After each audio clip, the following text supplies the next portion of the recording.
আমার আল্লাহ সুবহানাহু ওয়া তাআলা কুরআনুল কারীমের মধ্যে যে কথা বলেছেন, ইয়াউমা নাদউ কুল্লা উনাসিন বিইমামিহিম, কিয়ামতের ময়দানে আমার আল্লাহ ইমামের নাম ধরে ধরে ডাক দিবেন।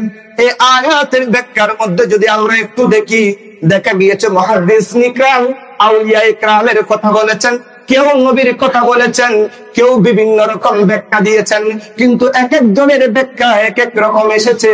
এরপর দেখা যায় আমরা যেই যেখানের মধ্যে বায়াত হয়েছি, আমরা যদি কানে পীরের মাধ্যমে নামাজটা যদি আমরা সঠিক ভাবে আদায় করি, এরপর যদি আমরা জিকির আজকার আদায় করি, জিকির আজকারের মাধ্যমে যখন আমাদের কলবটা পরিষ্কার হয়ে যাবে, এরপর আমার আল্লাহ বলছে তোমার যখন এই দুই চোখের পর যখন ভিতরের চোখটা খুলে যাবে, এই কলবের মধ্যে একটা চোখ আছে, এই চোখ যখন খুলে যাবে তখন তোমার পাওয়ার বেড়ে যাবে।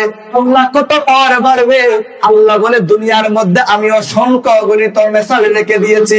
আমরা যদি ফটিকছড়ি মেজবান্ডার দরবার শরীফের দিকে তাকাই, দেখা যাবে গৌসুল আজম মেজবান্ডারি আল্লাহর দরবারে মকবুল হতে হতে এমন হয়েছে, কোন আশিক যদি মক্কা শরীফের মধ্যে হজ করতে যায়, ওই জায়গার মধ্যে যদি হারিয়ে ফেলে, ওই ব্যক্তি যদি বাড়ির মধ্যে আসতে না পেরে, দেখা যায় আমার গৌসুল আজম মেজবান্ডারি যখন হাতের মধ্যে মোমবাতি একটা ধরাই দেয়, ইসমে আজম জবাইতে জবাইতে আমার গৌসুল আজম মেজবান্ডারিকে আল্লাহ যে ক্ষমতা দিয়েছে, এই ক্ষমতা বলে ওই ব্যক্তি চট্টগ্রামের মধ্যে বিমান ছাড়া আসতে পারে।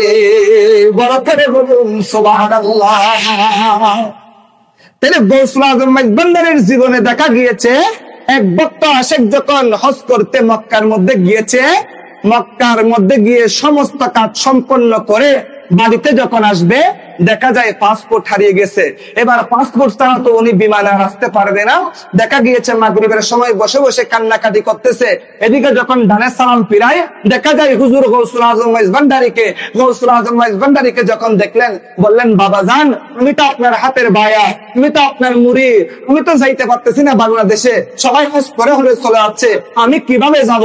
কারণ আমার গৌসুল আজম মেজবান্ডারি বলেছিল, আমি তো সেদিন বলেছিলাম যে কেউ আমার কাছে সাহায্য চাইলে আমি তাকে খোলা হাতে উন্মুক্ত হাতে সাহায্য করিব, আমি শুধু দুনিয়ার মধ্যে সাহায্য করিব তাই আমার সাহায্য কিয়ামত পর্যন্ত জারি থাকিবে। বড় করে বলুন সুবহানাল্লাহ। আমার গৌসুল আজম মেজবান্ডারি বলেছে যেহেতু আমার কাছে সাহায্য চেয়েছ, তাইলে তো একটা কাজ করতে হয়। এরপর আমার গৌসুল আজম মেজবান্ডারিকে যে আল্লাহ ক্ষমতা দিয়েছেন, ওই ক্ষমতা বলে আমার গৌসুল আজম মেজবান্ডারি মাগরিবের নামাজ শেষ করে যখন একটু নিরালে হলেন, একটা অন্ধকার জায়গার মধ্যে আসলেন, আমার গৌসুল আজম মেজবান্ডারির পকেট মুবারক থেকে একটা মোমবাতি ধরাই দিলেন, বললেন মোমবাতিটা হাতে নাও একটা। এরপর খানে খানে ইসমে আজম জবাই দিলেন। এরপর ইসমে আজম জপতে জপতে জপতে জপতে দেখা যায় কিছু দূর যখন আসে, পিছনে ফিরে যখন গৌসুল আজমকে খুঁজে, দেখা যায় গৌসুল আজম আর নাই। মধ্যে একটু যখন ঠান্ডা অনুভব হয়, এরপর যখন সামনে আর কিছু দূর আসে, দেখা যায় উনি কদম ফেলতে ফেলতে চট্টগ্রাম সদরঘাটের মধ্যে চলে আসে। পুরে বলুন সুবহানাল্লাহ। এগুলা জীবনী সরিষ্ঠার মধ্যে আছে, আপনারা দেখে নিবেন, এগুলা বাংলা। গৌসুল আজম মেজবান্ডারির দরবার আপনারা তো সবাই চিনেন। এখানের মধ্যে যিনি রয়েছেন, এই যে যার বেলার হয়েছে এখানে লম্বাবিল সাদেকুল আমিন হাশিমিয়া বলা হয়েছে না, যিনি যার সিনা আমিন মিল্লাহ আমিরুল ইসলাম হাশিমি রহমতুল্লাহ আলাইহি, উনি ওনার দুনিয়া থেকে তশরিফ নিয়ে যাওয়ার পূর্বে বলেছিল যে আমার লাশটা তোমরা যতদিন ইচ্ছা হয় ততদিন তোমরা দুনিয়ার মধ্যে রেখে দিবা, যদি আমার লাশটা ফসে যায়, গলে যায়, তাইলে তোমরা এই লাশটার কবরে দিও না, এটা তোমরা সাগরের মধ্যে ফেলে দিবা। তাইলে এই কথাটা কে বলতে পারে? আমি বলতে পারবো? আমি হুজুর হইছি, আমি হাফেজ হইছি, ঠিক আছে, কিন্তু আমি এটা বলতে পারবো না, আপনি বলতে পারবেন না, তো এটা কে বলতে পারে?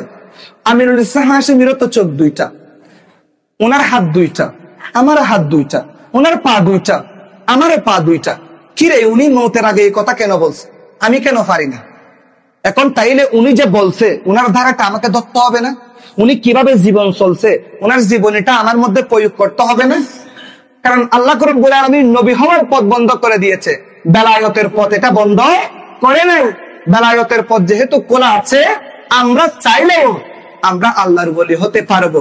আর যখন আমরা আল্লাহর ওলি হব, তখন মৌতের আগে আমরাও বলে দিতে পারবো অমুক তারিখ আমি মরবো, অমুক জায়গায় আমাকে দাফন করবা, অমুক ব্যক্তি দিয়ে আমার জানাজা পড়াবা, তখন বলতে পারবেন। এই চোখ না, যখন ভিতরের চোখটা খুলে যাবে, বড় করে বলুন সুবহানাল্লাহ।